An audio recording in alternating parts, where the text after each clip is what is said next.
My next guest is a friend of the show, and now Giovanna Fletcher has got a new programme of her very own, which she hopes will help not only children, but parents too. That baby wasn't sure, but then it's all right. But that's the point of baby clubs, though. I think you go and you worry that they're going to cry, that they're not going to enjoy everything. And in a baby club, anything goes. It doesn't matter. It's absolutely adorable. It's gorgeous. I can just see, you know, especially women at home, that maybe feeling a wee bit isolated, and they can tune in and be part of the gang. Yeah, because baby clubs are important. They're important for a baby's development, for you socially to go out and meet other parents. But we all know it can feel really overwhelming when you've got a baby. You know, you're learning to adapt to your new way of life, and you're learning to how to you know, be with your baby, and or there are many reasons why people don't go. Maybe they're far away, maybe they don't feel ready, maybe they can't afford it if you've got to pay for it. And so I literally signed him up to 4, and every single class I was just panicked that he was going to cry throughout. So I wasn't thinking about the bond and how enjoyable it was. Wasn't playing all that playing and singing. I kind of missed it. I feel like I wish I had this when he was a baby, just so that we could do something at home. Sure, it makes perfect sense. I tell you what, for 3 wee boys under 5, you look fantastic. I have been in the makeup chair this morning. I know, because your wee last one was a little bit of a surprise, a very happy surprise. Yes, yeah, I did cry when I found out I was pregnant with him. Look. Yeah. But he has just changed. I know, like every child, they you know, they change the dynamic of the family, and he's slowed us down. I see. Yeah, I think he's made me a lot calmer. I call it mothering calmer.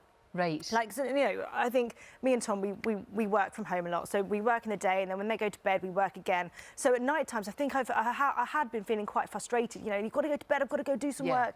Whereas now I'm just like, oh, you want me to stay in your room while you sleep? That's fine. Like, that's okay. That's okay. I'm your mum. I'll be here for you. It doesn't, you know. So the pressure's off in a weird way. In a weird way. You would expect to have more, you know, especially like I said, 3 under 5.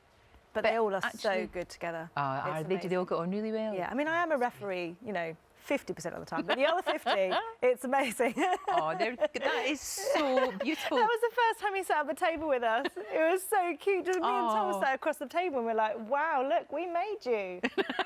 And they just, like, literally, I thought the novelty would have worn off. No. And that they would, you know, be over it by now and running off and playing games and stuff. But literally, if Max is anywhere that they can grab him, they are there straight away. And we didn't give him a B name. OK, so it's Max. Yes. But it started off as Baby Max, and they just call him B Max. So he's B Max. So they've given him a B name, even though his name is Max. Oh, it's great. And as you said, that you work from home a lot, obviously doing writing and all of that. And Tom's writing as well. Are you going to work together? Well, we've done Eve of Man, so we've got a trilogy. Yes. So Eve of Man, the first book came out last year. It's now out in paperback. And we are currently finishing the second book. How does that work, though, Giovanna, working together? I mean, do you both sit at the same, looking over one another's shoulders, or do you do a bit of it and he does a bit of it? No, so basically the way that we figured out the best way to tell a story was from 2 different characters' points of view. So you've got Eve and Bran. So you do that, yeah, and we just thought, you know, we're both authors, let's use that to our advantage, rather than fighting over each sentence. Sure. You know, and trying to finish them off for each other. Yeah, and it's worked. And actually, in the second book, there are 3 voices.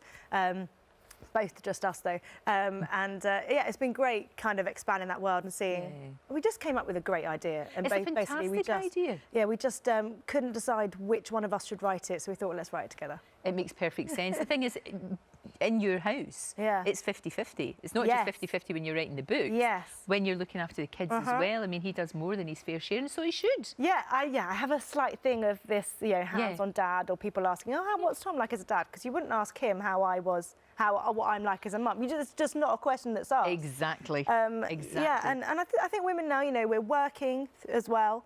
Yeah, I find it a bit off. That, you know, I know what you mean. Expected to work I know exactly what you mean. I know exactly what you mean. Yes, it's definitely 50-50. Like next week, I go away to do some filming, and I'm taking the baby with me, but he's got the 2 kids. He's got the boys. So, but then it's fine. It's good that he knows what to, because a lot of women might be a bit nervous about that, but actually they shouldn't be. They really shouldn't be. And Tom's much better at certain things than I am. Like, you know, there's just certain things that he's just much better at them with, you know, and it's about knowing our strengths and playing to them. No, it's really good. Yeah. Did you do a hypnobirth? Did you do that? Because there's a lot of talk that Megan's doing a hypnobirth, maybe. Poor women, all the things that people are talking about. But I mean, she's probably having all kinds of different things. But how did that work for you, hypnobirth? So I've done hypnobirthing 3 times. Right. And I absolutely loved it. So all it is, essentially, is realising that a lot of us are fearful when it comes to birth. Right. So it's basically like meditation, essentially, and it's all focusing on your breathing. So do you think you can take control then? Yeah, because when you're scared, all of your blood and your oxygen goes to your limbs. Right. So it's not going to where you need it. So that's when, like, it's painful. It's like a garage door that's not oiled. It starts, it's painful. And I'm not saying the hypnobirthing is pain-free. I'm not saying that.